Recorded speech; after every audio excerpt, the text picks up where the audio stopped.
Bonjour à tous, et bien voilà, c'est parti pour le ZCL de ce 26 avril.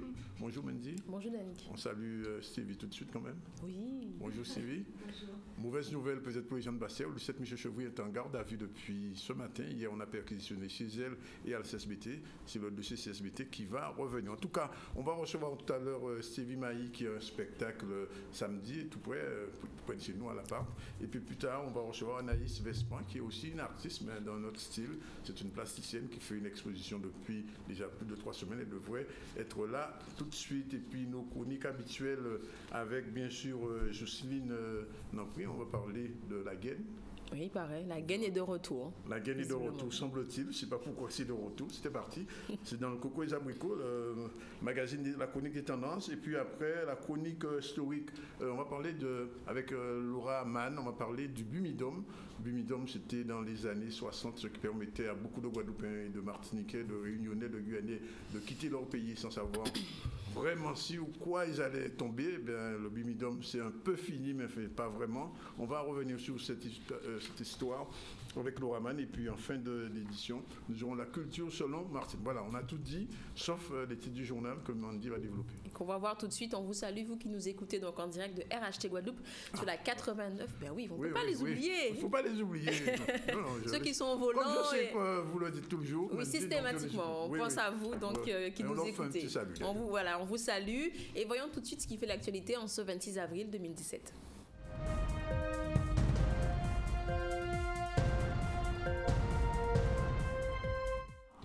Et comment payer ces factures? À quelle fréquence sont-elles éditées? Ou encore comment les lire? Eh bien, nous avons rencontré M. Cyprien, qui est directeur clientèle de la régie d'eau d'excellence, qui nous donnera donc des informations pratiques sur comment payer ces factures d'eau. Et le sauvetage, il était déclaré grande cause nationale pour l'année 2017 par Bernard Cazeneuve. Eh bien, le dispositif se met en place en Guadeloupe. Une convention vient d'être signée avec la direction de la maire de la région Guadeloupe. Et enfin, afin de mieux préparer donc les examens au baccalauréat, un concert pédagogique a été donné au Centre culturel Sonis par plusieurs professeurs de musique, justement à destination des élèves qui ont choisi l'option musique au baccalauréat. Voilà donc pour les titres. Et on va quand même dire que c'était aujourd'hui le lancement des assises de la famille. Oui. Madame Josette Bourré de Certain a donné ce matin une conférence de presse et donc on va parler pendant les jours qui viennent de l'éducation des enfants dans la rue, des familles déchirées. Pendant de ça, tout le monde a vu ce drame entre deux jeunes filles. Une fois de plus. Se sont entretuées une fois de plus. 4e en une semaine. Ouais, en une semaine, ça fait 16 morts de façon violente. Bien, on va essayer de se calmer. On va parler un peu de musique avec Stevie, une artiste reconnue, mais qu'on ne voit pas assez souvent. Peut-être, on va le regretter. Bonjour Stevie. Oui. Moi, c'est vrai, depuis l'avant-dernier CD. L'avant-avant-dernier. Oui. C'était le morceau sur Haïti. Tu te souviens? Ouais, c'était le morceau sur Haïti, c'était entre 2 CD, c'est vrai. Entre 2 CD, ouais, c'est ça. C'est une espèce de. Ouais.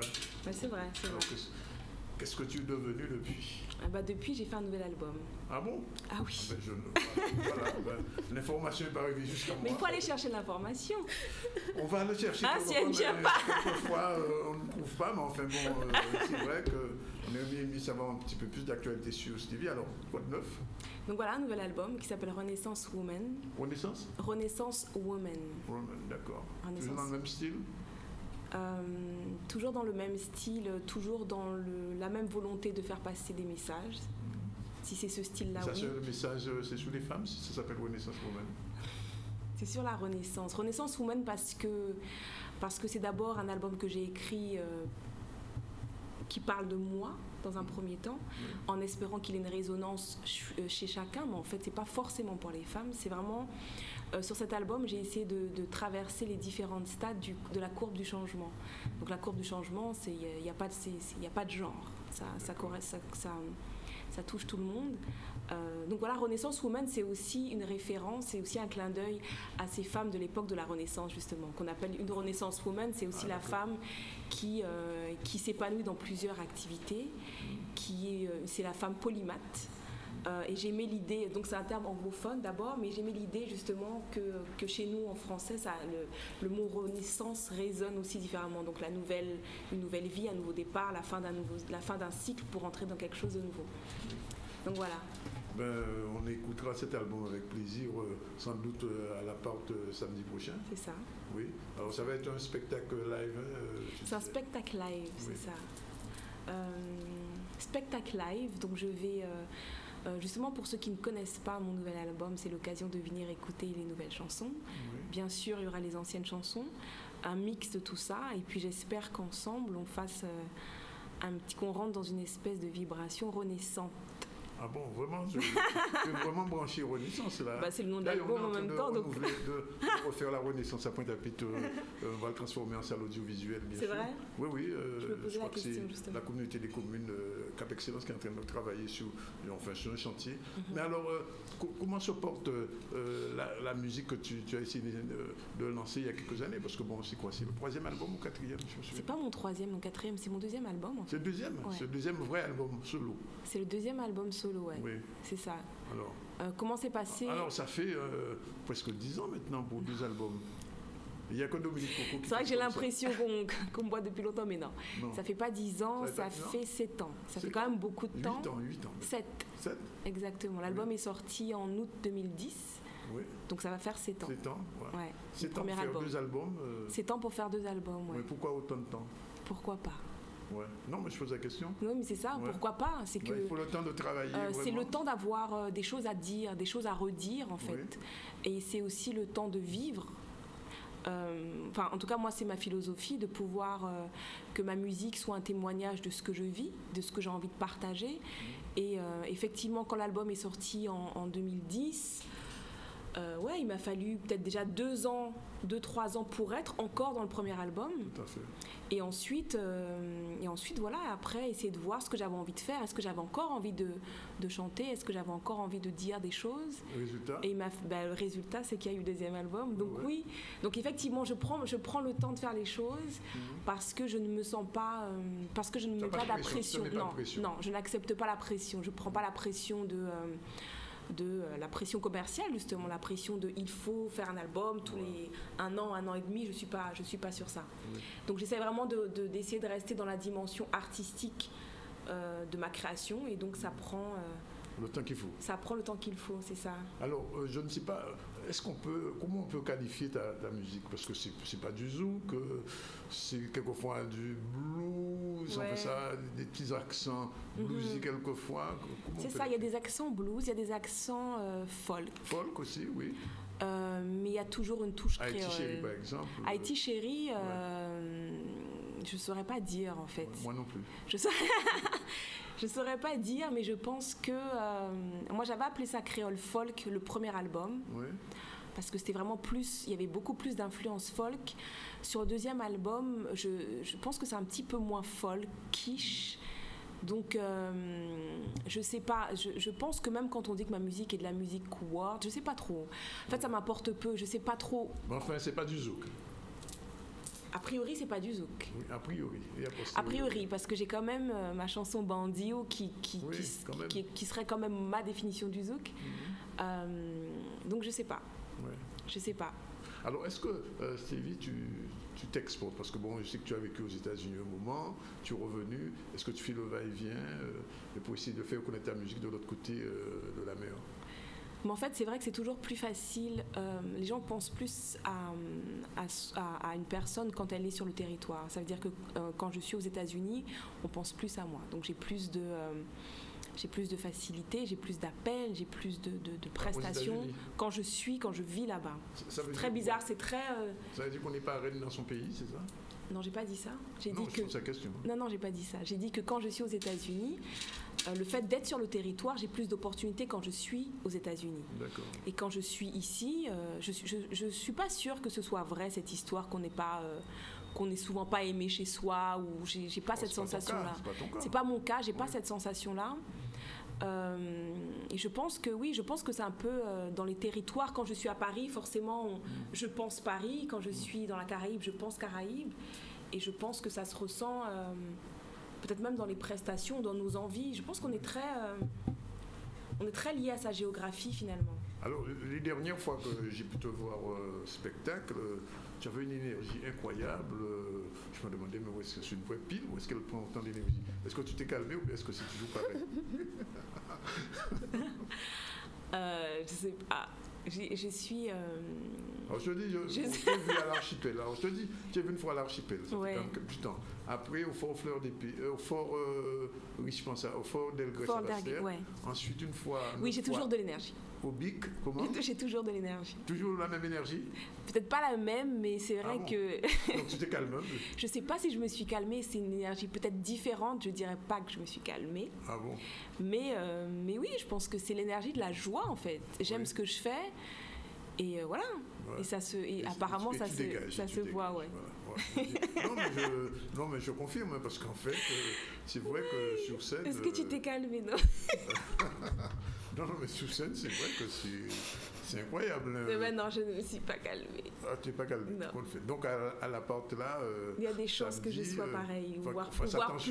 La scène est plus petite. La scène est plus petite, quand même. Bon, et ça veut dire que, bon, alors, autre chose, ça veut dire que les tournées vont reprendre là. C'est un départ que tu reprends ou bien c'est juste un petit essai comme ça? Non, c'est pas. Enfin.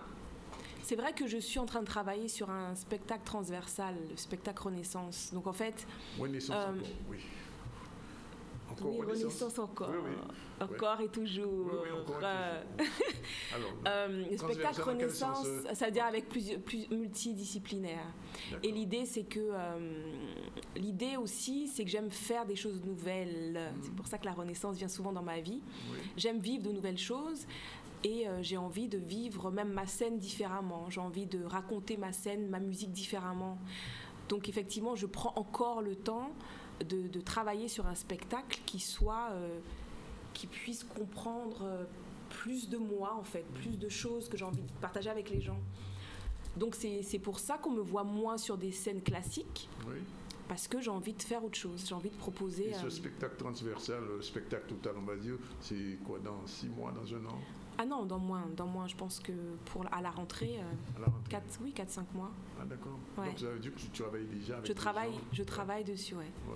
Ça va être important dans ta carrière, ce type de spectacle? Parce que le spectacle ça va être important. J'avais jamais entendu ça. Ça va être important pour l'expérience nouvelle, en fait. Oui. Ça va être important dans ma carrière, pour ma renaissance, pour l'expérience nouvelle et pour toucher à des choses auxquelles je n'ai pas encore touché. Oui, ça va être quelque chose de nouveau pour moi. Après, à l'échelle de ma carrière, je ne sais pas, mais en tout cas, ça va être quelque chose de nouveau. Alors, j'ai envie de te poser une question que je ne pose jamais aux artistes, mais dans la mesure où tu as l'air d'être totalement libre, non, mais je pose la question, comment, en tant qu'artiste, guadeloupéenne, caribéenne, tu perçois les gens qui votent Le Pen? Comment je perçois Non, je vais bien répondre. Ouais. En tant qu'artiste, comment je perçois les gens qui votent Le Pen? Alors souvent on me dit que les artistes sont les haut-parleurs de la société, et jusqu'à maintenant j'ai entendu aucun artiste se prononcer sur ça. En fait, moi justement j'en parlais ce matin sur ma page Facebook et je disais aux gens de respecter le choix de vote des gens parce qu'on est en démocratie, vraiment. Et parce que j'entends qu'en tant qu'afro-descendant, et avec notre histoire qui est celle qu'elle est, j'entends que voter Le Pen, il y a a priori une espèce de non-sens, une espèce de pourquoi, parce qu'on connaît l'histoire raciste de ce parti-là. Ouais. Moi, ce qui m'intéresse, au-delà de dire, moi, je suis pas le porte-parole des gens, je suis le porte-parole de moi-même. Et ce que j'ai envie de... un écho dans la société. Oui, mais ça reste. Pas. Mais non, mais je veux bien avoir cet écho-là. Mais cet écho-là, je ne parle qu'en mon nom, quoi qu'il arrive, quoi qu'il arrive. Et en fait, moi, ma question, justement, ce qui m'interpelle.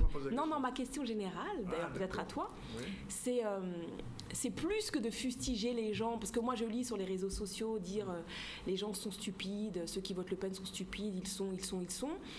Ma question, c'est justement pourquoi on a fait un tel score aux Antilles. Oui. Pourquoi? En fait, moi, j'ai envie d'entendre ces gens-là. Qu'est-ce qui se passe, en fait? Quelle est la problématique et à quoi ça répond, en fait, ce vote-là? Donc, juste les fustiger et dire c'est un choix non réfléchi, j'ai envie de comprendre, moi, pourquoi. J'ai envie de comprendre parce que la réalité nationale, elle est là aujourd'hui. C'est qu'on est entre ces deux votes-là. Oui. Et il y a une réalité, il y a des gens qui se sont levés, qui ont été votés. Et aujourd'hui, on a beaucoup manifesté en 2002, justement, pour pas que ce parti passe là. Oui. On est aujourd'hui en 2017. Oui. avec la même problématique, peut-être même amplifiée. Alors, en 2002, Le Pen faisait 5% en Guadeloupe. Voilà, c'est ça. Maintenant, c'est 14%. Oui, c'est ça. Donc en fait, qu'est-ce qui se passe? Comment ça se fait? Qu'est-ce qu'on n'a pas fait en 2002? Quelle réflexion on n'a pas menée? Ou quelle réponse on n'a pas apportée à ces gens-là pour qu'aujourd'hui, 3 fois plus de gens, justement, se disent non, on va voter Le Pen. Donc je pense qu'il faut qu'on dépasse l'émotion. À un moment, il faut qu'on dépasse le côté émotionnel de Le Pen et la diabolisation, essayer de comprendre pourquoi. Et donc justement, vous avez une belle tribune. Moi, j'ai peut-être une tribune, mais moi, je ne suis pas un média. Et vous avez une belle tribune justement pour... Tu l'as, la tribune, là. Non, mais vous avez tout, Oui, tout. Tu Vous avez vraiment... es dans la tribune. D'accord, mais moi, à mon échelle, voilà ce que je fais de ma tribune. D'accord. Maintenant, je parle à vous, à votre tribune. Oui. C'est l'occasion justement d'appeler ces gens et de savoir, de comprendre pourquoi. Quelle est la problématique? Qu'est-ce qui se passe? Qu'est-ce qui se passe vraiment? Oui. Qu'est-ce que ça veut dire? Qu'est-ce qui a fait que? Qu'est-ce que ça veut dire, Oui. ce Alors, vote? l'autre question, bien sûr, attenante, c'est est-ce que les artistes, d'une manière générale, parce qu'on a vu chaque fois qu'il y a une élection présidentielle en France, en tout cas, des artistes vont chanter pour, etc., ou contre, est-ce qu'en Guadeloupe, les artistes devraient rester la bouche ferme? Les artistes font ce qu'ils veulent. En fait, oui, ça c'est clair. Ma réponse c'est ça, c'est que les artistes font ce qu'ils veulent et que mais je pense que les gens... Mais c'est parce qu'ils le veulent, pourquoi pas? Ce que je veux dire, c'est qu'avant d'être artiste, on sommes des êtres humains avec nos complexités, avec nos questionnements. Et je pense que justement en 2017, il serait temps qu'on arrête de sacraliser ou d'imaginer que les artistes ont une réponse imparable à tout. Ça n'a aucun sens, mais vraiment aucun sens. Donc en fait, je pense que ceux qui parlent... Comme tu dis tout à l'heure, l'artiste, qu'on le veuille ou pas, il a une tribune. Oui, mais par exemple, tu chantes devant 4000 personnes, c'est pas une obligation. Non, mais moins qu'en ce moment à la télévision, mais en fait, c'est quand même 4000 personnes qui t'écoutent et qui sont fans. Mais ça ne reste pas une obligation pour autant. Non, c'est pas une obligation. C'est ça que je veux dire. Ça veut dire que je peux pas, moi, aujourd'hui, dire les artistes guadeloupéens devraient exprimer leur opinion politique. Donc pour toi, il n'y a pas d'artiste engagé? Non, pour moi, chacun fait ce qu'il veut. Oui. Pour moi, si l'artiste se sent engagé, de toutes les façons, on n'a pas besoin de lui dire de dire quoi que ce soit. Engagé, et ceux qui ne le disent pas, c'est qu'ils n'en ont pas envie et il n'y a pas de jugement à avoir sur ça. Chacun fait et vit son art. Parce que d'ailleurs, la première tribune, justement, c'est l'art en lui-même. Oui, ça veut dire que moi, je pourrais dire, j'ai fait ma chanson, j'ai fait mon album, tout ce que j'ai à dire, que ce soit politique, émotionnel, relationnel, social, et dans mon travail. Je peux décider de n'avoir rien d'autre à dire. C'est ce que tu m'as dit pour Renaissance tout à l'heure. Que dans Renaissance, tu as voulu exprimer cette Exactement, chose. Exactement. Mais, une fois que l'album est sorti, il devient public. Oui. Et qu'on le veuille ou pas, il influence les gens. Mais on le veut d'ailleurs. Oui. On le veut. Mais ce que je veux dire, c'est qu'au-delà de mon travail artistique, rien ne m'oblige aujourd'hui à utiliser ma voix en dehors de mon travail, de mon support artistique comme une tribune. Si je le fais, tant mieux, ou pas d'ailleurs. Ce que je veux dire, c'est ça, c'est que les artistes n'ont aucune obligation. Ils le font s'ils en ont envie. Ceux qui sont engagés le font déjà. Ceux qui ne le sont pas, ils le font pas. Et c'est... Tu penses que tu es un artiste engagé? Je pense que alors, artiste engagé, ça peut ne pas vouloir dire engagé politiquement. On peut t'engager artistiquement, on peut t'engager socialement, culturellement, etc. Il y a toutes sortes d'engagements. On peut même être dégagé. Je suis une artiste engagée parce que je crois en ce que je dis en fait. Voilà, mon engagement il est le suivant. Mon engagement est le suivant. Je crois en certaines choses et voilà. À partir du moment où je m'érige en artiste, je suis en train de dire j'ai une vérité qui m'est propre et je vous l'offre. Vous en faites ce que vous voulez, mais moi je vous l'offre. Donc en ça, je suis engagée. Mais aussi du cadeau. Il est 12h56 avec Sylvie Maï, pas Mendy, c'est elle. Et donc on rappelle donc ce spectacle samedi à la part, 29, 20h. Oui. 20h, c'est ça. Oui, et puis on attend la suite, le transversal. J'espère te voir pour voir si je me suis calmée aussi. Le baromètre. Je vais aller voir ça, je vais aller voir effectivement si tu t'es calmée. Si je me suis calmée. Oui, j'ai pas l'impression. Les réponses que j'ai eues là me donnent déjà une petite indication. Est-ce que tu t'es calmée? Je vais jamais oublier cette phrase-là. Est-ce que tu t'es calmée? Cette question. C'est la première fois qu'on me dit est-ce que tu t'es calmée? Parce que ça donne une espèce de... J'ai l'impression d'être une espèce de boule. Météorite. Une météorite. Okay. Voilà, c'est ça. J'aime ça. Mais c'est pas une mauvaise chose en tout cas. J'aime ça. En tout cas, on donne rendez-vous à tous les fans de Stevie qui n'ont pas vu depuis très longtemps à l'appart. Et puis on attend le spectacle transversal. Et puis j'essaierai d'écouter l'album Renaissance. Bon, j'ai ramené le CD. Ah, tu l'as ramené? Je l'ai ramené. Ah ben, je suis venue aux médias. D'accord, merci.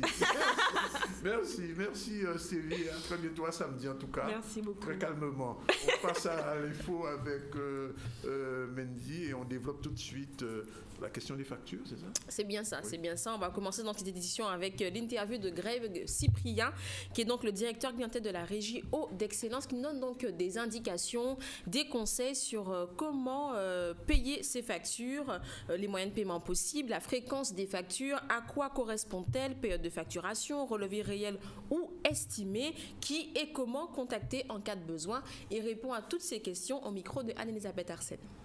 Depuis le 1er janvier 2017, Eau d'Excellence assure le captage, le traitement, la production et la distribution de l'eau potable et de l'assainissement collectif sur le territoire de Pointe-à-Pitre, des Abîmes et de Mémao, soit plus d'un quart de la population de la Guadeloupe. Nous avons voulu marquer une relation de proximité avec nos abonnés. Pour cela, nous avons pris 3 engagements majeurs forts. Le premier, l'établissement d'un calendrier trimestriel de facturation. En d'autres termes, qu'est-ce que cela va changer? En d'autres termes, désormais, l'ensemble de nos abonnés recevront une facturation tous les 3 mois. Le deuxième, la fiabilisation de la facturation. Nous avons en effet pris la décision de mettre fin aux estimations qui étaient parfois source d'erreurs et de baser toutes les factures sur des relevés réels. Le troisième, l'uniformisation des tarifs sur l'ensemble des 3 communes. Nous avons voulu conserver les moyens de paiement existants. Pour cela, nous avons établi un petit dépliant qui sera joint avec la première facturation, dans lesquels nous allons retrouver le paiement par carte bancaire, le paiement par chèque, le paiement en espèces, ainsi que les virements. Le prélèvement reprendra pour la deuxième facturation. Nous avons le plaisir de compter 56 000 abonnés. L'eau que vous buvez est produite par l'usine de Mickel et tire sa source de l'usine de Bras-David. Notre service abonné est joignable au 0590 413 333 du lundi au vendredi de 7h30 à 15h. Nos agences sont également disponibles à Pointe-à-Pitre, l'agence de Morne-Mickel, ainsi que celle qui se trouve à Bémao, derrière la mairie. Voilà, il est 12h59 calmement, on continue le ZCL. Tout à l'heure, ce sera la pub et après, on va recevoir Martine. Anaïs Vespin n'est toujours pas là. Donc, pause pub, restez sur le ZCL et dans votre voiture ou chez vous sur RHT et on se retrouve tout à l'heure.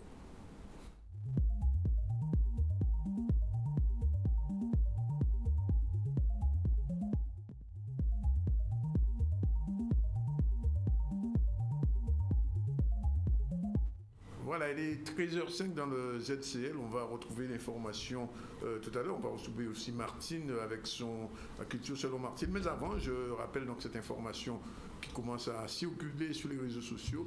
Lucette Michaud-Chevry est en garde à vue à Basse-Terre. Il s'agit bien sûr du dossier sur la CSBT des malversations, des magouilles, il faut le dire, c'est magouilles, c'est non à ça.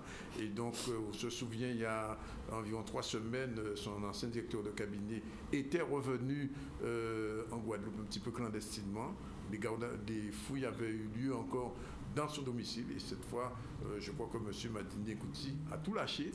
Donc, Lucette Michaud-Chevry est en garde à vue. L'affaire ne fait que commencer. On en reparlera sur ces scènes dans les jours qui viennent. Pour l'instant, on revient à l'actualité la plus calme, bien sûr, avec Mendy. Oui, on va faire donc un rappel des titres pour ceux qui nous rejoignent. Comment donc payer ces factures? À quelle fréquence sont-elles éditées? Comment les lire? Nous avons rencontré M. Cyprien, qui est directeur clientèle de la régie Eau d'Excellence. Il nous a donc donné des informations pratiques sur comment payer ces factures d'eau. Et le sauvetage déclaré grande cause nationale pour l'année 2017 par Bernard Cazeneuve, eh bien le dispositif se met en place en Guadeloupe. Une convention vient d'être signée avec la direction de la mer de la région Guadeloupe. Et enfin, afin de les préparer au mieux à leurs prochaines épreuves, un concert pédagogique a été donné au Centre culturel Sonis par plusieurs professeurs de musique aux élèves de l'académie ayant choisi l'option musique au baccalauréat. Une fois n'est pas coutume, on va commencer avec Martine Irivé Grand-Bonnet, donc il était la semaine passée, donc il a Irivé Grand-Bonnet. Martine, bonjour. Bien, bonjour à tout le monde. Danick, quand tu commences comme ça ne m'arrange pas du tout. Irivé Grand-Bonnet, ça suppose que les autres jours sont arrivés en retard. Sauf que là, en moins, c'est 13h30, voire 13h40, voire 13h45. Mais moi aussi, tu sais que je t'adore. Et en plus, elle a son iPad. Donc, il n'y a pas de... Il est socialiste. Il n'est pas socialiste, il est simplement rose. Ah, d'accord. D'accord. Et puis si il était socialiste, et alors? Non, mais on commence pas à il était pas retourner sa socialiste. veste, hein, je veux dire, ah ouais. Danick, tu l'as cherché là. Tu sais, c'est dans la catégorie, ah ouais, les bleus, ça je parle de football. Oui, on est avec vous. Là, ils ont gagné, mais là, ils ont pas de faux, couleur, ils ont inoué. Non, franchement, non, je change pas de couleur. Non, j'ai juste été absente un petit peu parce que, pour des raisons professionnelles, me voilà de retour. Mais c'est pour ça que je suis venue de bonne heure aujourd'hui. Voilà. Et donc, je suis ravie de te voir. De bonheur. Pour m'asseoir un peu au frais. Et donc, c'est parti. Danick, bien bonjour. Mandy, bien bonjour. Et chers auditeurs, je suis ravie effectivement de vous retrouver. Et auditeurs et téléspectateurs, et tout joue caméléa. Mais franchement, c'est insupportable. Ma phrase n'était pas terminée. Donc, je suis vraiment ravie de vous retrouver. Alors, je viens avec une hôte chargée, garnie, avec plein de petites informations et des nouvelles. D'abord, moi, donc je vais bien, merci. J'espère que vous aussi, et que la semaine a été magnifique. Alors, je vais vous parler de choses qui se font un petit peu à l'extérieur. Qu'est-ce que j'ai Mais oui, le générique. Où il est mon générique? Le générique. Lancez le générique, s'il te plaît. Merci, Mandy. Pas du tout.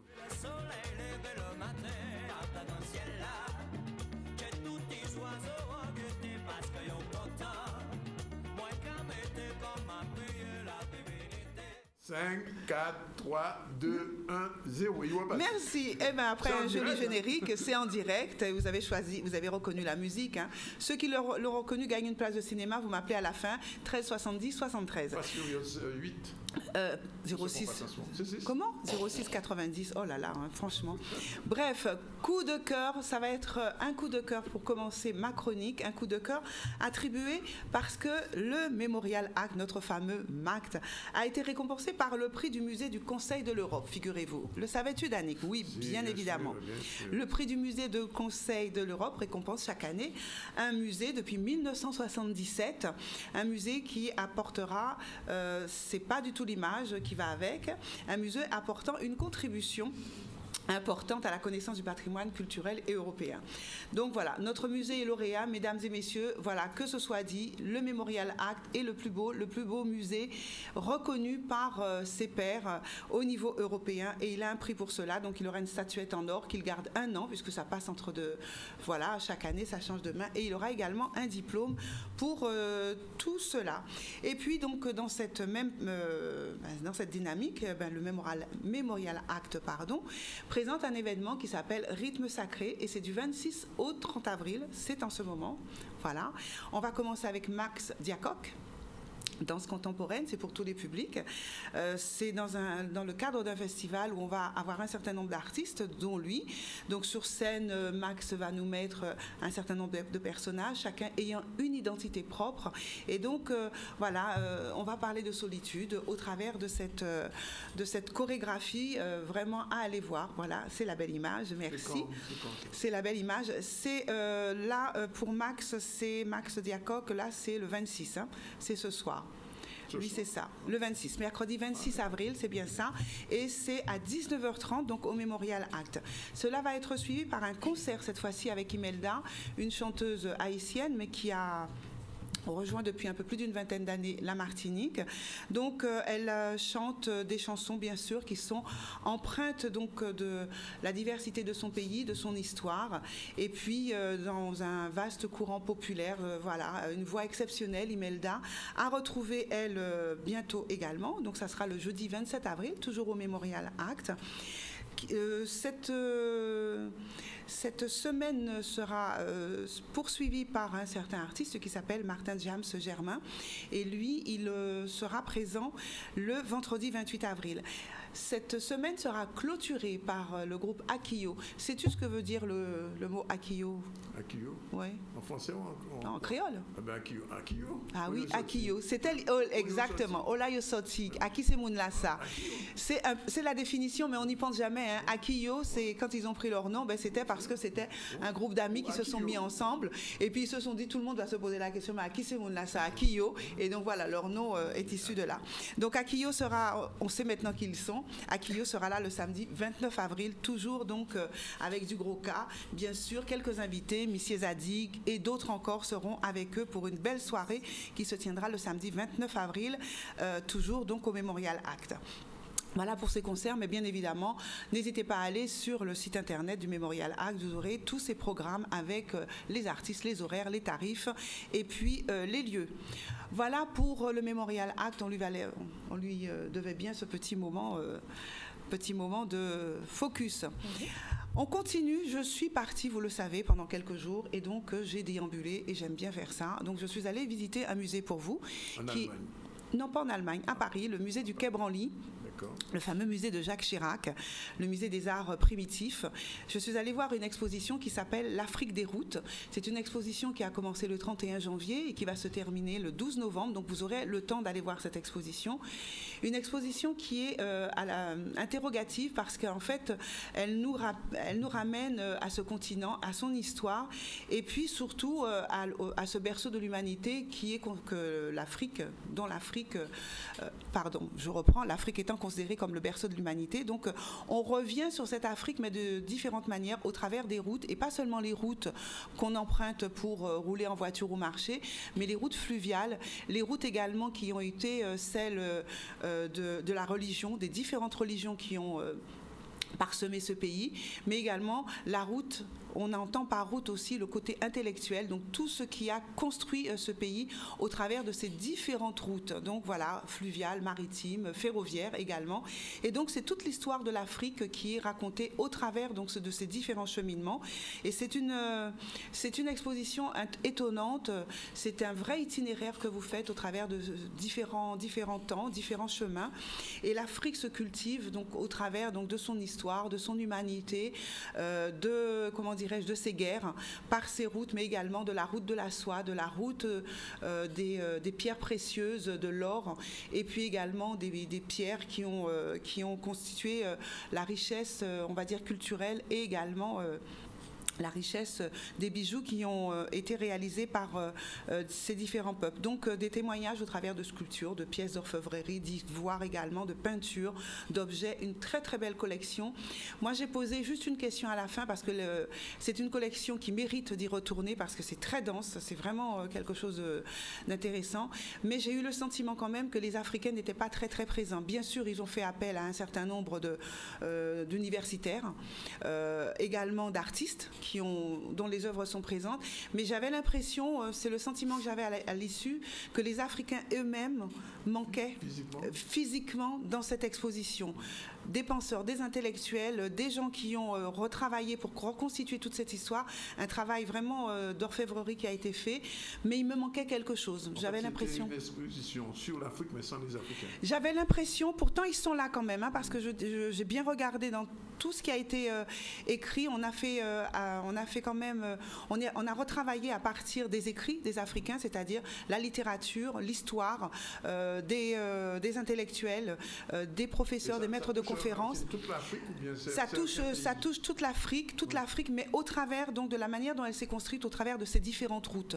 Donc l'avancée de l'Afrique. L'Afrique existait avant qu'on ne vienne la visiter, donc on commence par ça, berceau de l'humanité, avec son histoire, ses peuples, ses rois, et puis ensuite les différentes Afriques au travers des routes qui ont parsemé la construction de l'Afrique contemporaine d'aujourd'hui.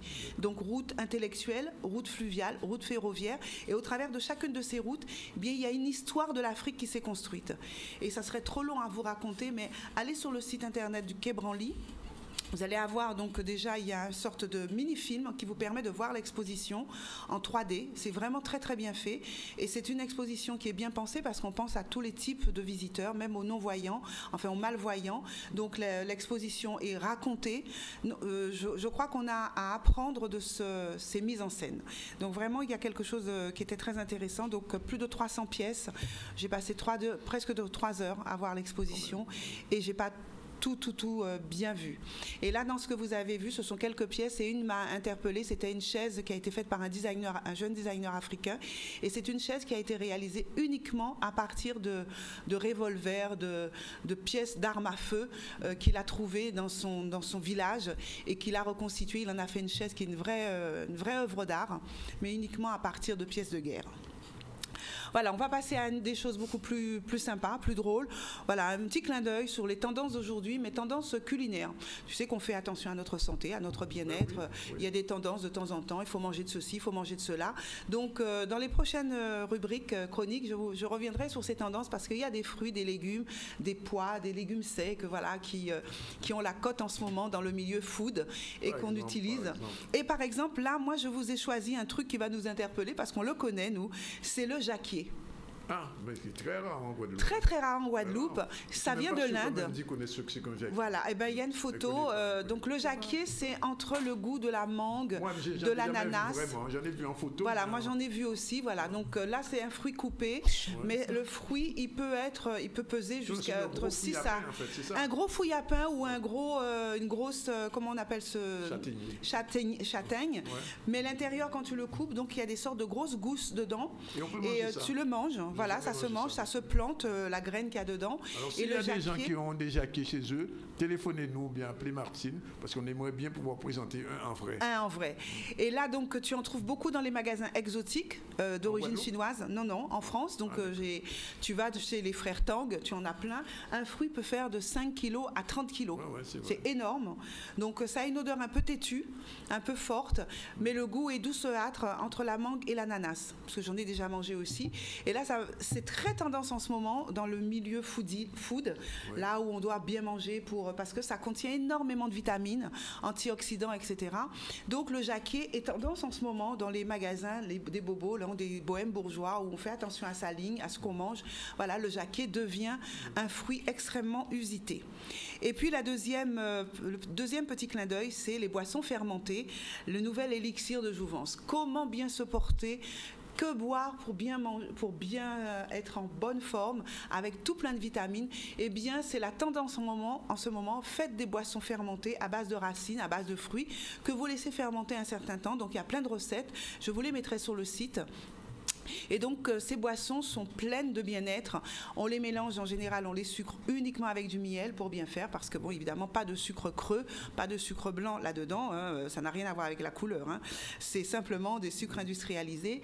Et du coup, eh bien, les boissons qui sont fermentées, que vous préparez vous-même à la maison dans des jolis bocaux et que vous buvez le matin, l'après-midi pour bien vous sentir, eh bien, c'est la tendance en ce moment. Alors, je vous ai récupéré quelques recettes que je vais mettre, bien sûr, sur la page du ZCL. Par exemple, et que vous pourrez fermenté on peut... Eh bien, par exemple, donc tu peux prendre...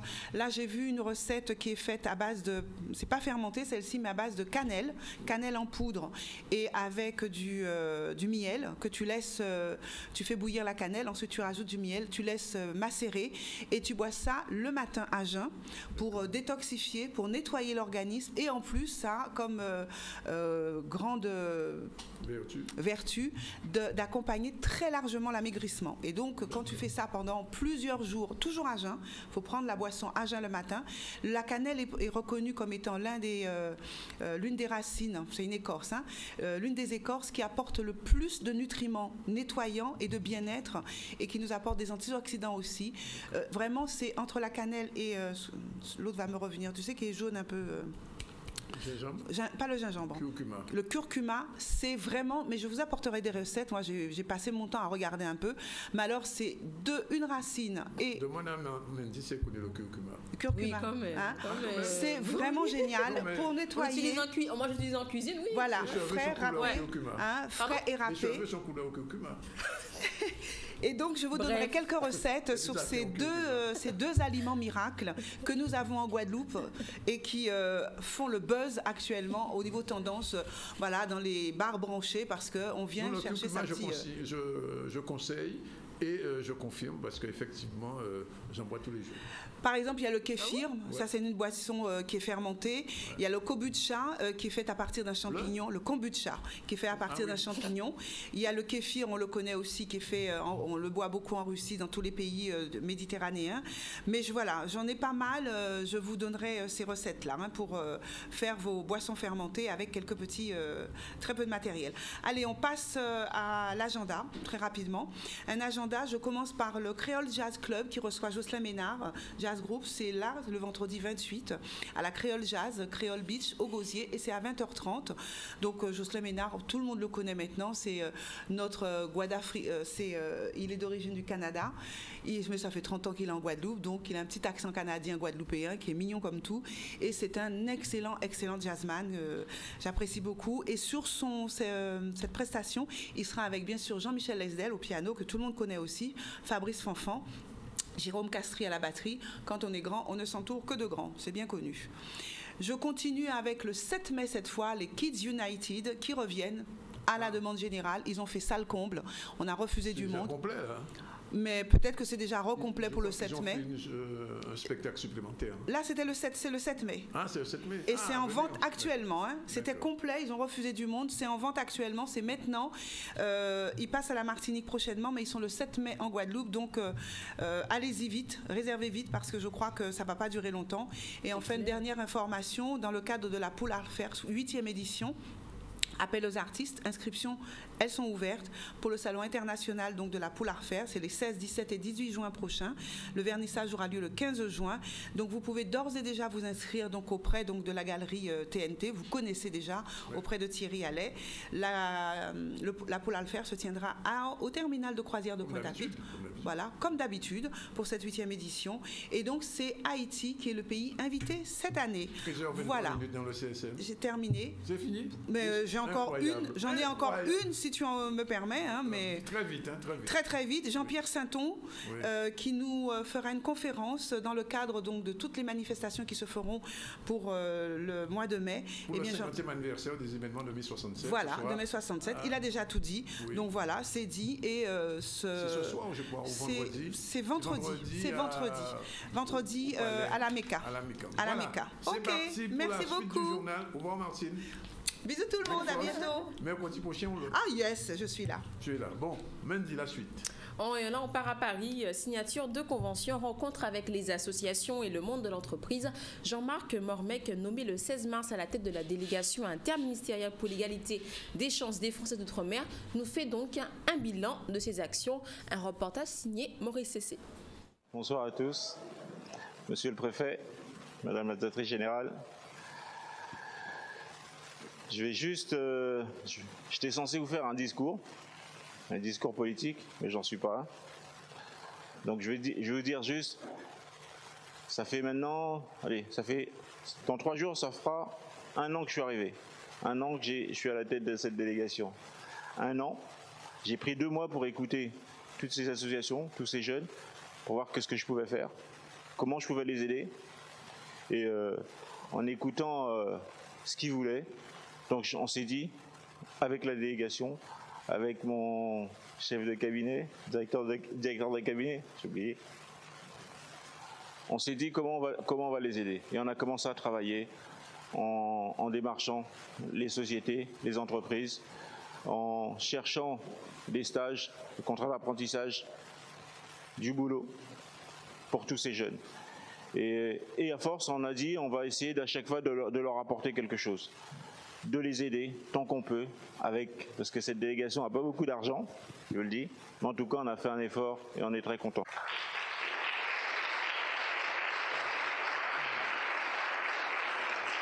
Je pense que 5 signatures qui correspondent et qui peut aider les Outre-mer, je pense que c'est une avancée. Donc là, c'est très bien et puis ça va se développer. Je pense qu'il faut faire encore des choses, c'est pas suffisant. Moi, je sors du monde du sport, donc j'arrive dans un monde où, entre guillemets, c'est politique. J'essaye un peu de changer les codes, de bousculer les choses et puis ça a fonctionné. Je pense que ces jeunes aujourd'hui, ils viennent me voir parce qu'en fin de compte, ils savent que voilà, je fais pas que de parler, mais je peux réaliser des choses, je peux en tout cas transformer les choses. Donc je le fais vraiment avec plaisir et puis j'espère en faire encore plus.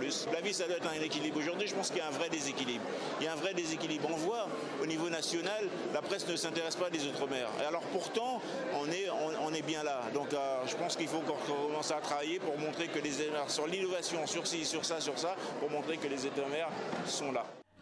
Et je vous le disais en titre, le sauvetage en mer a été déclaré grande cause nationale par Bernard Cazeneuve.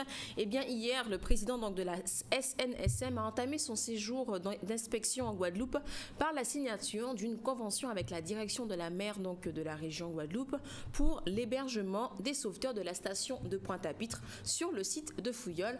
Un reportage signé Charlie Dagonia. Pendant une semaine, la visite de notre président national, M. Delagorce. Donc l'occasion solennelle nous permettait de finaliser un accord qui en fait régularise une situation d'occupants depuis 30 ans. Nous sommes hébergés par les phares et balises, mais nous n'avons jamais eu de convention. Or il est mieux d'avoir un document écrit qui formalise les accords de partenariat entre les sauveteurs en mer et la direction de la mer. Donc M. Perrin, le directeur de la mer, a profité du passage de M. Lagorce pour signer un document qui nous permet ici d'avoir un bureau pour les équipages et un quai pour notre vedette de sauvetage. Les sauveteurs sont des gens qui ont un métier par ailleurs et qui donnent de leur temps, notamment la nuit, pour intervenir sur demande du CROSS, le centre de recherche qui est en Martinique, pour aller sauver les marins qui seraient en mer. La convention d'occupation de locaux au profit de la SNSM, la Société nationale de sauvetage en mer, que je viens de signer au nom de M. Jacques Billan, préfet de la Guadeloupe, témoigne du souci de l'État de s'organiser au mieux pour assurer le service public du sauvetage en mer. Donc cette convention officialise une coopération au quotidien entre les services de l'administration de la mer au travers du CROSS Antilles-Guyane qui coordonne les missions de sauvetage en mer qui est basé à Fort-de-France et la SNSM. La SNSM, il faut qu'elle soit basée partout où des marins naviguent de façon à pouvoir apporter son concours et réaliser les missions de sauvetage, puisque la SNSM est le premier organisme à intervenir sur celui qui réalise le plus de missions de sauvetage parmi l'ensemble des moyens engagés pour récupérer les personnes en détresse en mer et donc sauver des vies partout où la mer risque de les prendre. Voilà, il est 13h29. Je vais lancer la pub, puisque je devrais le dire en espagnol, mais enfin je le dis en français. Et donc c'est l'heure de la pub. Tout à l'heure, on va recevoir Anaïs Vespan qui est avec nous. On l'avait déjà vu avec notre ami Mendy, mais c'est pas de trop, puisque son exposition dure jusqu'au mois de juin. Dommage qu'elle ne soit pas en popote. On va en parler.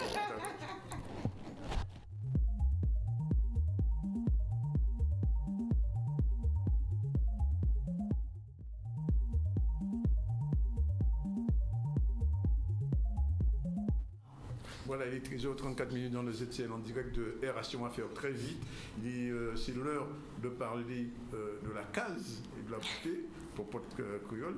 Alors, elle s'appelle Anaïs Vespan. Elle a des expositions un petit peu partout dans le monde, mais elle a fait une exposition qui fait couler beaucoup d'encre parce que, en fait, c'est assez nouveau. Et veut transférer la case en espace musée. Alors c'est vraiment un challenge. Bonjour Anaïs. Bonjour. Alors, comment l'idée est venue de vouloir transformer la case en espace muséal? Parce que c'est assez inhabituel ça. C'est assez inhabituel, mais quand on observe les mœurs et l'habitude du Guadeloupéen, on voit qu'il y a des corrélations entre la case et le musée. Et en fait, il y avait l'appel à projet comme chaque année du conseil départemental. Une carte blanche, il faut le dire. Voilà. J'aime pas tellement le mot, mais enfin bon. Ouais, une carte. En carte illimitée. Voilà, c'est l'as. Non, c'est un as, voilà. Et en fait, j'avais cette chance, c'est que le musée Schellcher est fermé. Oui. Il est délocalisé au Fonds d'art contemporain. Donc déjà, c'est une idée, c'est vraiment une carte illimité, hein, voilà, dans la monstration. Et je me disais, comment faire bouger l'espace même du musée? Comment, souvent, on critique les Guadeloupéens qui ne fréquentent pas assez les musées. Et il faut partager, en fait, tout ce qui est idée négative. Et également, le musée, je trouve, qui est pas assez adapté au peuple. Et donc, en réfléchissant à l'évolution également du musée et de notre approche, mais je me suis rendu compte qu'on a un espace qui est rempli de mémoire et qui ressemble au musée, donc la case. Je ne sais pas, chaque objet a sa place, a sa mémoire comme un objet dans un musée. Est-ce que, Anaïs, vous avez lu le bouquin de Berthelot? Obligatoirement. Antillais, fondamentalement. Oui, Fondamentalement. Il y a une petite inspiration de ce côté-là. Oui, c'est la base, Ouais. Et on n'invente rien, en fait. On contextualise les choses. Et comme un écrivain ou je sais pas, on s'inspire également de choses qui sont déjà faites. Et ce bouquin m'a beaucoup inspiré. D'accord. Ouais. Parce qu'il faut le dire aussi, c'est un bouquin d'architecture qui est fondamental. Ouais, de Berthelot. Jacques Berthelot, qui est mort il y a quelques années. Et donc, ce bouquin, effectivement, remet la case guadeloupéenne, la case créole, pas seulement en Guadeloupe, mais enfin dans la Caraïbe, dans son espace réel. Et donc, vous avez voulu faire l'inverse. C'est-à-dire prendre la case et la transformer au musée, ou c'est le musée qui veut venir à la case? Les deux.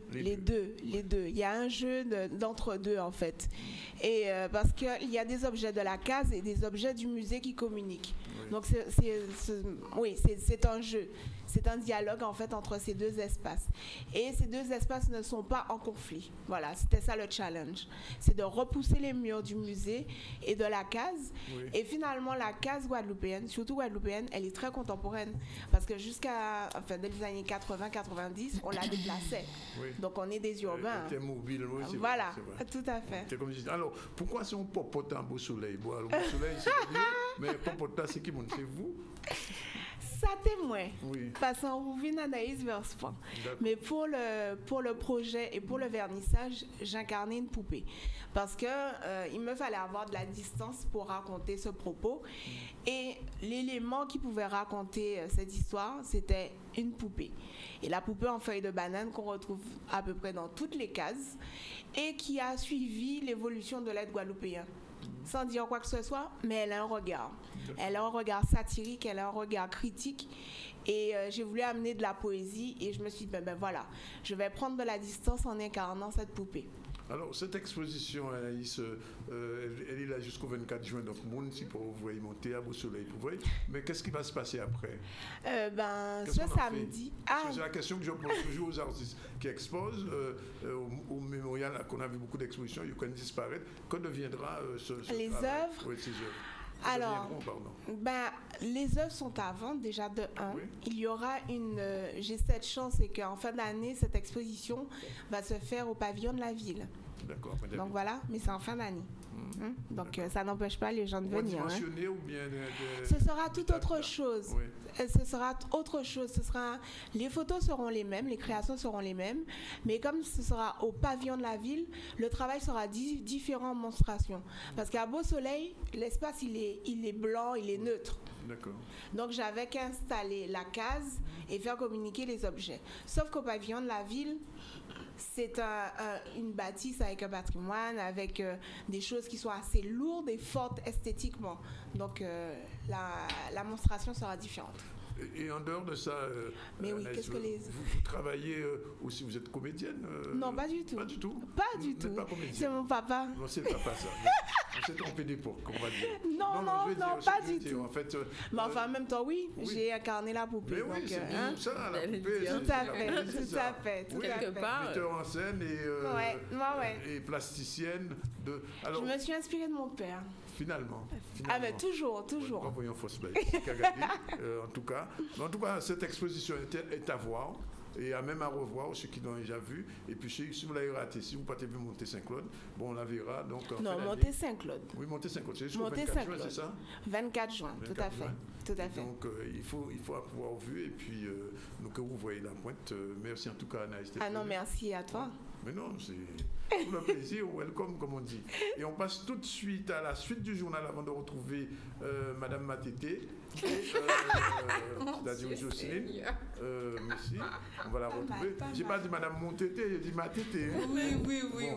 Mais dis, on continue le journal. Merci bien. On va donc au Lamentin. Le Lamentin donc, qui convient les jeunes de 17 à 35 ans au petit déjeuner donc, de l'orientation sur le thème l'agriculture, un vivier d'emploi. C'est donc ce matin à la Maison des Aînés, des interventions sur les différents métiers exercés donc, dans le milieu agricole ainsi que les conditions d'accès en formation.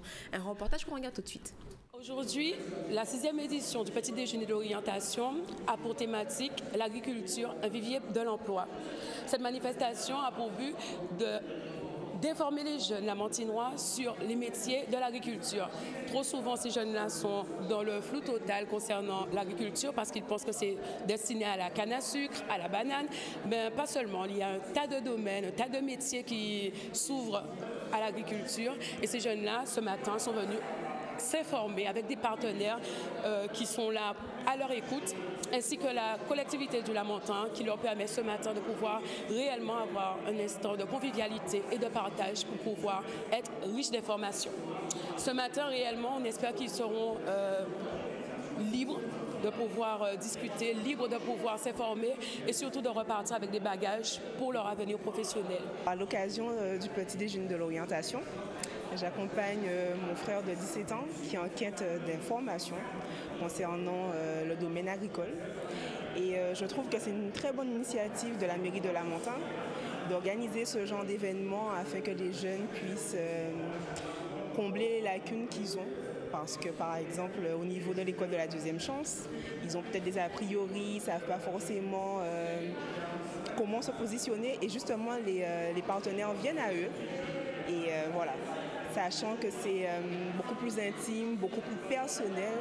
Donc, je pense que c'est bénéfique pour eux parce qu'ils peuvent, avoir des réponses beaucoup plus complètes par rapport à ce qu'ils attendent en fait.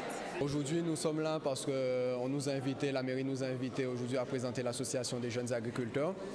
Et donc, l'intérêt pour nous, c'est qu'on promotionne l'installation des jeunes et surtout on défend les intérêts des jeunes agriculteurs aujourd'hui en Guadeloupe. Et nous avons un groupe de jeunes en insertion.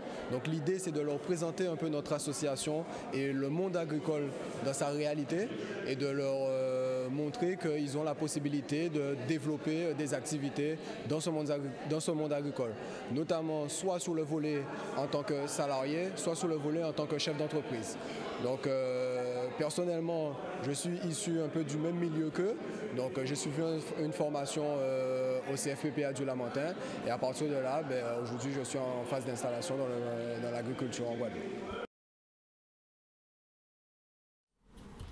Voilà, il est 13h43 et tout de suite le générique du Coco et Abricots de Madame Nampry.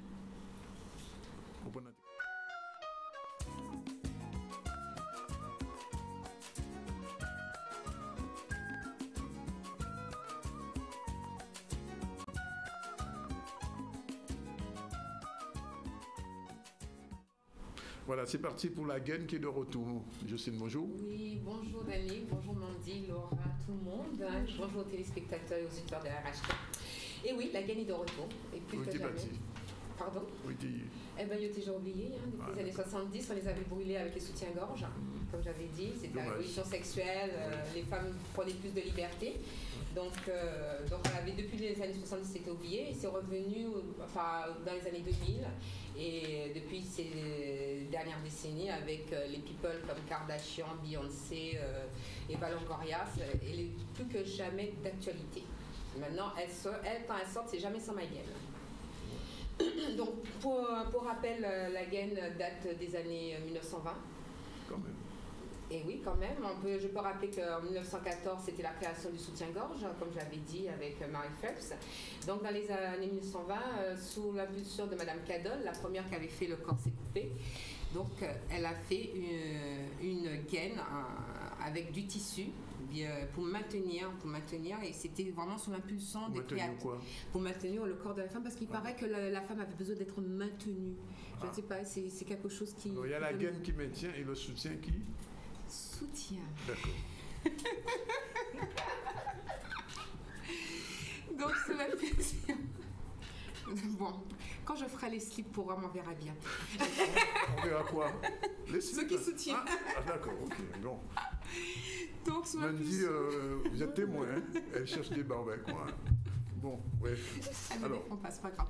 Sous l'impulsion de Monsieur Poiret, qui était un grand styliste, qui était déjà adepte du corset à une époque, mais qui a évolué, qui a fait des vêtements plus libres et plus simples, débarrassé des jupons, des crinolines et compagnie. Donc, Madame Cadol a fait ses gaines et sous les vêtements longs et fluides près du corps. Donc, elle était vraiment de mise. Sachant que la mode était à la garçonne, donc ça tombait très bien, ce genre de vêtements qui gommaient les hanches, les fesses et qui donnaient une allure svelte et sportive. C'était vraiment dans cette optique-là. Donc dans les années 30, vraiment, elle a eu un succès phénoménal. D'ailleurs, on arrivait à acheter une gaine entre 75 et 150 francs anciens de l'époque. Donc c'était pas abordable à tous, c'était les bourgeois qui arrivaient à se octroyer. Et différentes entreprises comme Scandale l'ont commercialisé et ils l'ont fait connaître outre-Manche, outre-Atlantique aux États-Unis. Et ensuite, il y a eu d'autres comme jusqu'à maintenant, il y a Chankel qui perdure, d'autres entreprises. Mais il faut savoir qu'à la base, c'était les médecins qui prescrivaient le port de la gaine pour les femmes. Au départ, c'était ça. Ensuite, on a pu le trouver sur les marchés, dans les bons marchés, dans les magasins qui vendaient des sous-vêtements. Donc, on peut le trouver dans différents modèles. Même à l'époque, c'était très moderne. Il y avait le body, le panty, le fond de robe. Il y avait même les gaines de soirée, sauf qu'on n'en fait plus. Il y avait des gaines très longues qui suivaient le corps. Ce que portaient nos grands-mères, c'est pas des gaines. Oui, ce sont des gaines. Non, avec toute avec la porte des broderies, tout ça, sous la robe à corps. Bah oui, il y avait la chemise de fond de robe qu'on appelait, oui. On appelle ça le fond de robe. De panty, mais avec... bah oui, mais c'est le jupon, c'était un panty, mais ça date du XVIIe siècle, et certains pantys étaient ouverts pour permettre que les femmes puissent aller se soulager facilement sans avoir à tout retirer. Donc c'était vraiment ça, c'était l'ancêtre de la culotte, mais j'y viendrai parce que j'ai dit que j'allais faire la culotte plus tard. Donc, mais là on parle vite, il faut la faire vite. Donc là, je parle de la gaine. Donc, il y a différents modèles, comme je dis, le body, le panty, la gaine robe, la gaine ceinture. Surtout maintenant, il y a la gaine ceinture, où on voit toutes les people qui posent avec une grande ceinture corset, qui font du sport, qui le portent toute la journée, mais pour pouvoir se reformer la taille, avoir une taille de gaine. Ce qu'on voit là. Oui, en effet, je le vois. Non, ça, c'est vraiment le panty remonte-fesses. Ouais. Ça donne du galbe aux fesses, mais là on voit des people vraiment avec la ceinture gaine et elles font du sport avec, c'est imprimé et elles le portent toute la journée comme ça, voilà, exactement ça, et ça permet d'avoir une taille de guêpe et de faire ressortir le popotin. Mais il faut savoir. En fait, c'est pour les femmes fortes là. Mais non, il n'y a pas que. Non, je pose la question. Non, toutes les femmes peuvent le mettre. Voilà, parce que la gaine, on peut être mince et avoir des bourrelets mal placés. Mendy peut mettre une gaine si elle le veut, oui. Puis au plaisir. Parce que ça maintient, mais ça remodèle, ça harmonise. Ça redessine pour celles qui n'ont pas. Ça vraiment, on a des lignes plus nettes. On peut regarder la série Mad Men où toutes les femmes avaient une silhouette d'enfer, c'est bien ferme, tout est soutenu, rien ne bouge, parce qu'elles portent des gaines. Ben, ça sert à ça. Mais quand on voit Kim Kardashian, toutes les people, quand elles mettent ça sur le... Kardashian, ce cas... Beyoncé aussi, il y a Eva Longoria, je montre les photos, ben, c'est vraiment pour caser une allure et une silhouette bien faite. Mais contrairement à ce qu'on pense, la gaine ne fait pas maigrir. Il ne faut pas dire que je porte une gaine et je maigris. Je vais gagner 2-3 tailles pour une soirée, pour me sentir belle, mais je ne vais pas maigrir avec. Et le port de la gaine prolongée n'est pas bon non plus. Il ne faut pas l'oublier. Donc voilà, donc c'était l'histoire en cours, parce qu'on m'a dit que j'ai pas beaucoup de temps. Non, ça. Vous n'avez pas beaucoup de temps parce qu'on va parler de comme d'habitude et c'est important aussi. Voilà, donc je finis. Donc, oui. J'en ai terminé avec la gaine. J'ai dit le minimum dans le minimum de temps. Donc, oui. Voilà, comme on dit. Mais... Par contre, je voudrais saluer Florence Barba. C'est une punition de ma tétée.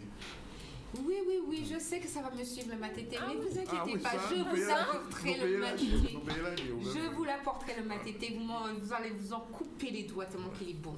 Donc, je maintiens. Merci. Donc, je tiens à remercier Florence Barbin de l'agence New You pour ma mise en beauté. Son numéro de téléphone, c'est 0690 19 84 40. 0690 19 84 40. Et aussi mon sponsor, Kafka Energy. Elle organise un stage du 24 mai au 31 mai pour le FCO marchandises qui sont les permis de poids lourds. Donc, pour tout renseignement, appelez le 0590 93 63 11. J'ai rien retenu. 0590 93 63 11 ou kafkaenergie@orange.fr. Merci Jocelyne Laguen, et on va passer tout de suite à autre chose, quelque chose un petit peu plus sérieux. Bien sûr. Ouais, c'est Laura Mann, bonjour. Bonjour Danick, bonjour Laura téléspectateurs. est revenue pour nous parler du Bumidum, ça tombe bien, une période de commémoration de mai 67, puisque le Bumidum c'est quelque chose de très très très ancien pour les mémoires. Les gens qui sont là, Mandy n'était pas né. Moi non plus. Non, personne n'était né. Il n'y a que moi qui était né. Donc je peux encore témoigner. Alors Mandy, pas Mandy, Laura, le Bumidum. Oui, alors qu'est-ce que le Bumidum? Il s'agit d'une société d'État qui a été créée par un arrêté du 26 avril 1963, donc sur une proposition de Michel Debré, et qui a organisé pendant une vingtaine d'années quasiment l'émigration des Français d'outre-mer, donc la Martinique, la Guadeloupe et la Réunion. La Guyane, en fait, était complètement à part. Une migration massive. Massive, voilà, en fait, vers l'Hexagone, la France. Ouais. Alors, il y avait eu un précédent, c'était l'esclavage, mais dans l'autre sens. Alors, il y a eu un précédent, en fait, par rapport au Bumidum. Donc, il y avait 2 autres bureaux qui ont été créés en 1950. Donc, le BIPIG, donc, qui est le bureau intéressant les personnes immigrées en Guyane. C'est un bureau qui a été créé de manière à repeupler, en fait, parce qu'il y avait une faible densité démographique. Et également le bureau pour le développement de la production agricole, donc, qui incitait les Réunionnais à s'installer à Madagascar avant qu'elle n'obtienne son indépendance. Dans les années 60, effectivement. Donc, voilà. Donc c'était une immigration en fait horizontale, en quelque sorte. En fait. Voilà. Exactement. Et donc le Bumidum a organisé une migration vers la France. Donc les motifs, il faut tout simplement en fait retourner au contexte de l'époque, à savoir la décolonisation et celui localement du déclin de l'industrie sucrière. Donc les gens... Parce que la France avait besoin de main-d'œuvre, en fait, c'est ça. Voilà, donc c'est la période des 30 glorieuses, donc on a besoin de bras. Donc il y a un accroissement démographique dans les départements que sont la Guadeloupe, la Martinique et la Réunion. Donc il faut dégonfler en fait quelque part en fait cela et donc faire d'une pierre deux coups. Donc on les incite à partir. Donc contre une fiche d'inscription. Comment le dispositif était mis en place? Alors le dispositif, il était quelque part en fait assez simple puisque les gens allaient s'inscrire dans les antennes locales, sauf qu'il n'y avait pas de recalé. Donc toute personne avait une promesse de formation et d'emploi. Donc elle prenait dans un premier temps le bateau, puis ensuite c'est l'avion qui a été à la mode. On donne un billet. Voilà, un billet aller simple qui plus est. Oui, aller simple. Aller simple. Ouais. Donc, arrivé là-bas, c'était le désenchantement. Les personnes étaient affectées à des centres de formation. Donc, il y en avait un en Seine-et-Marne, à la ville de Couy-sur-Ouc. Très connu, hein, Couy-sur-Ouc, effectivement. Exactement. Et à Simandre, en Isère, pour les hommes. Ouais. Donc, les métiers appris plaçaient ces exilés systématiquement au bas de l'échelle. Ouais. Mais il ne faut pas forcément noircir les choses. Il y a des personnes qui en ont profité, qui ont pu être recrutées dans les administrations, devenir fonctionnaires. Très peu, très très très peu. Très rarement. Oui, très rarement même. Je témoigne, c'est vrai que beaucoup de jeunes femmes qui partaient avec l'espoir de trouver un emploi stable, finalement, se retrouvaient quelquefois non seulement pas dans l'emploi, mais du côté de Barbès-Rochechouart. C'est un autre emploi. Oui, c'est un autre emploi, du côté de Pigalle. Le vieux métier. Ouais. C'était ça le Bumidum aussi. C'était également ça. Mais c'est vrai, il y a quelques fonctionnaires, parce que des gens ont travaillé, ont passé des examens et ont pu échapper à Couy-sur-Ouc. Alors, cet exil forcé, on l'a dénoncé finalement à l'époque. Oui, ça a été dénoncé par les nationalistes dans la période de réclamation en fait, d'indépendance. Donc les gens ils dénonçaient que les départements d'outre-mer se vidaient de leurs forces vives. Donc l'antenne en 1968 de Paris a été saccagée. Au niveau local, il y a une image qui est très célèbre, en fait, qui dit, il y a un tag. Jeune ne quitte pas ton pays. Oui, la GEC qui avait fait ça à l'époque, oui. Ou le bon, je sais pas. Certainement, mais en tout cas, c'était des nationalistes. C'est l'image qu'on voit là, d'ailleurs. Voilà, c'est l'image qui est affichée à l'écran. Donc, c'était Bergevin. Oui, je ne savais pas où elle avait été prise. C'est pas moi qui l'ai faite, mais je sais. J'imagine. J'imagine. Donc voilà, donc dénonciation au niveau local, dénonciation au niveau national avec un saccage de l'antenne de Paris. Donc là, on crie en fait à bas l'impérialisme. Donc vive les Antilles libres. Et voilà.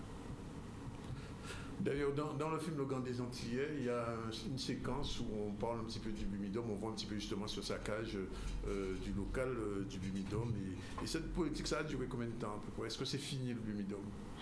Alors, le Bumidum est officiellement dissous depuis depuis le début des années 80. Donc, en fait, c'est Mitterrand qui y a mis un terme. Et en 82, si ma mémoire est bonne, donc ça a été remplacé par l'ANT, en fait, l'Agence nationale pour l'insertion et la protection des travailleurs, qui est récemment devenue l'ADOM, donc l'Agence pour la mobilité, qui n'est pas très loin, effectivement, des locaux de Canal 10. Et donc voilà, le paradigme est changé. Le paradigme est changé. En fait, c'est vraiment un accent qui est mis sur l'accompagnement et non sur l'exil forcé subi. Alors, il faut dire pour nos téléspectateurs que Laura Mann est l'auteur d'un ouvrage qui est encore en vente, qui existe, qui s'appelle Les Antilles et la Guyane en 365 dates, donc qui est paru chez Caraïbes Éditions. Et c'est dans ce cadre, justement, qu'elle vient périodiquement nous faire un petit focus sur une date, une période historique. Et après le Bumidum, on verra quoi il y aura dans quelques semaines. J'aimerais bien faire un focus sur l'abolition de l'esclavage. En fait. Sur l'abolition de l'esclavage. Est-ce que l'esclavage a été vraiment aboli? C'est une question qu'on devrait poser. Il est 13h58, on a encore 2 petites minutes. Pile pour mon sujet. D'abord, on remercie Laura, qu'on va retrouver donc, sur l'abolition entre guillemets de l'esclavage. Et puis, donc, on continue et on termine avec Miss Okuma. Je répondrai hors antenne. Donc hier, plusieurs professeurs de musique ont donc proposé aux élèves de l'académie, qui ont donc choisi l'option musique au baccalauréat, d'assister donc à un concert pédagogique au centre culturel de Sonis aux Abîmes. Plusieurs pointures étaient présentes, notamment Coretta Jean-Alexis ou encore Michel Mado ou encore Katia Razin. En tout cas, donc ils sont produits autour des œuvres donc imposées au baccalauréat en option musique, et en marge de ces œuvres, des explications visant à préparer le bac leur ont été données. Un reportage signé Maxime Morel. Nous sommes un collectif de professeurs de musique répartis dans divers collèges et lycées de la Guadeloupe. Et on a voulu se mobiliser cette année sous l'impulsion de notre inspectrice, Madame Bélance, pour proposer un concert aux élèves qui vont passer le bac cette année, en sachant qu'il y a tous les ans des œuvres qui sont imposées, qui ne sont pas toujours possibles pour nous de leur interpréter. Donc on a décidé de faire un concert autour de ces œuvres. Ça va être un concert pédagogique, on va revoir des notions ensemble, mais ça reste quand même avant tout un concert classique, opéra, jazz, des sonorités qu'ils n'ont pas forcément l'habitude d'entendre. Cette volonté est double. Cette volonté, c'est véritablement de mettre nos élèves au cœur de la musique, de les amener dans les lieux pour pouvoir se confronter aux œuvres et aussi aux artistes. Ça, c'est le premier point. Le deuxième point, c'est que l'Académie de Guadeloupe recèle de grandes richesses parmi ses professeurs qui sont d'excellents musiciens, et il était tout à fait facile et possible de pouvoir organiser de ce temps musical autour des 3 thématiques du bac. Je salue cette action parce qu'en fait c'est une nouvelle manière de nous enseigner. Donc au lieu de faire les cours traditionnels, là sous forme de concert, cela nous permet de tout de suite nous mettre dans l'ambiance et d'une manière différente d'apprendre. Donc c'est une technique un peu éducative intéressante. Une manière de nous permettre de discuter juste avant le bac, puisque nous allons passer le bac à l'oral devant des professeurs où nous allons chanter.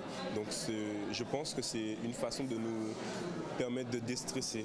En voyant les professeurs chanter devant nous, je pense que c'est une belle chose pour nous. Voilà, juste une information. On avait posé la question tout à l'heure si on pouvait encore voir le jacquier, parce que c'est un fruit, un arbre très très très rare. Et on a la réponse que les gens regardent cette émission. Qu'est-ce qu'on dit du ZCL? C'est l'émission?